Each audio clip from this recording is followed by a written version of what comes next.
As we look at these images, Amish, of Prime Minister Narendra Modi on that Vijay Rath, the Swabhiman Rath, where he's, waving to thousands and thousands of people on either side of the road, the Damru that you hear, the Shanknath that you hear. What's that message, Amish? That Lord Shiva is eternal. For those of us who are Shaivites, the sound of the Damru is very rousing. It's like a call from our Mahadev. Wonderful to hear it. And Lord Shiva doesn't differentiate among anyone, high born, low born, whatever community you're from, whatever language you speak, male, female, transgender. He doesn't differentiate at all. Come to him and he will and be good, you do good karma and he will bless you. And that is that is my prayer for today, all of us Indians. I think it's a wonderful time to be an Indian. We are perhaps among the best time in the last many centuries to be an Indian. Our country, our motherland is on the rise once again, and it is critical that all of us Indians remain united at this very critical moment. If Mother India prospers, all of us will prosper. And if Mother India doesn't do well, there won't be one group which will do well. It doesn't work that way.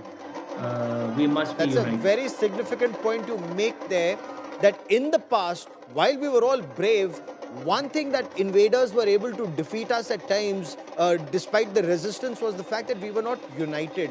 If Indians stand united in the face of what adversaries are doing, and even today, the manner in which you have adversaries either on your northern borders, on your western borders, those in an ecosystem in the west that may try to destabilize you, if we stand united, Amish, they will fail. But Amish, describe to me the emotions of the sea of saffron that we see at Somnath Ji today, on horseback, on either side of the road.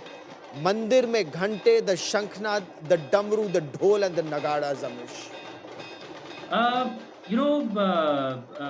Gaurav, the Hindu way of life is a life of public celebration, is a life of spectacle. We love our festivals, and particularly those of us who are Shaivites. We enjoy music, we enjoy dance. That is what our Lord was like. Saffron is a sacred color, the color of purity, the color of Agni, and the color of, frankly, detachment as well, which is why many monks wore saffron. So those who work for the greater The good, Prime Minister has just picked up a Damru in his hand. In fact, he's picked up two. I want to go to these images full frame. Listen in to the Prime Minister, because he's also soaking in the emotion and the spirit. Listen in.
Okay, as you look at these images of the Prime Minister there, the security detail also can be seen behind him, but he has a Damru in both his hands, Amish. He's soaking in the moment. A sea of saffron is all that you see either side, and he has a Damru in both his hands. the significance of this moment.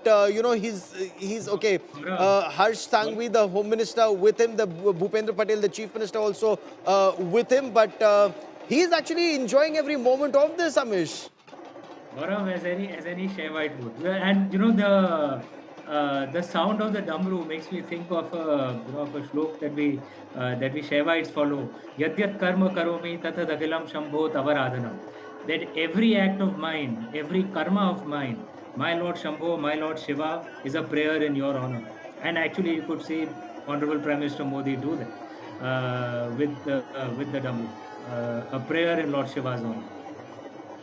And this is a message now that the entire country is watching this, people across the world watching this. There is a message that's going out, that message of sacrifice, that message of resilience, and the fact that we are able to rise once again. You're carrying that message to your future generations.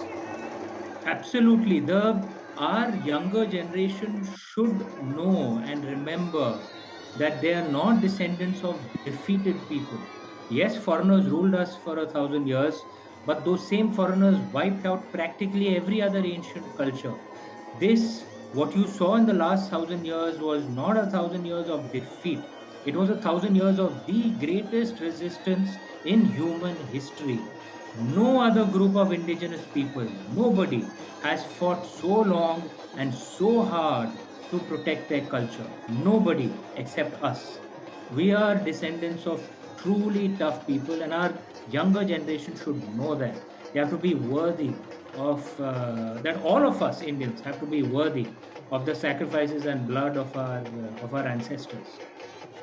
Because that message of, for example, Raja Hamir Singh Gohel in this instance, that with whatever they had, they fought, or the story of the priest of the head priest of the Somnath Temple, who actually hugged the shivling even as it was being desecrated and destroyed. That's the sacrifice all of us, or all of our ancestors made You're for right. us to be follow our way of life, Amish. You're right, Gaurav. That is shown, and in fact, that in my research that had touched me so deeply, I actually put that scene on the cover of my book. In the cover of my आगे madam हो Chola Tigers, if you look और closely out दमन का here, there is someone holding को the यहाँ से shivling, किया जा रहा and a है Turk behind about सोमनाथ से to शुरू हो kill चुकी him. है शौर्य की Uh, चेतना and and जहाँ essentially आसपास that से that आत्म that बनकर pandit saying that if you go to प्रधानमंत्री the मोदी shivling, की you'll have to ऐसी go through यात्रा को me. देखा जा रहा That है was the bravery of our ancestors. ये इतिहास नहीं ये भारत का उत्तर And कहा जाता है every generation has made that supreme sacrifice to ensure that you and I and our future generations are able to follow our way of life in our land, in the dharma that originated in this land. But this Dwadash Jyotirling Stotram that places Somnath amongst the first of the Bara Jyotirling or the 12 Jyotirling, spiritually speaking, the significance of Somnath being first of the 12, what does that signify? And in Gujarat, does it signify any kind of primacy in the sacred geography and history? There are various legends around Somnath ji, Gaurav. One is that Lord Shiva and Goddess Parvati were married there. That किस is तौर one से ये दृश्य बयां legend. करते हैं कि किस Yeah, तरीके से there's another legend that when the moon god Somdev had been cursed by his father-in-law that he would wane. Then Lord Shiva had blessed him at this place so that he would wax and rise once again. So there are various legends around Somnath ji, and yes, among them are a belief among many Shaivites that this is the first of the Jyotirlingas. The beauty of the Indian way is there can be multiple belief systems, some at times different to each other, but we allow multiple truths to respectfully coexist with each other. I had prayed at Somnath ji many times, and for any Shaivite and indeed for any Hindu or any Indian. I think this would be one of the most powerful pilgrimage spots anywhere in our great land.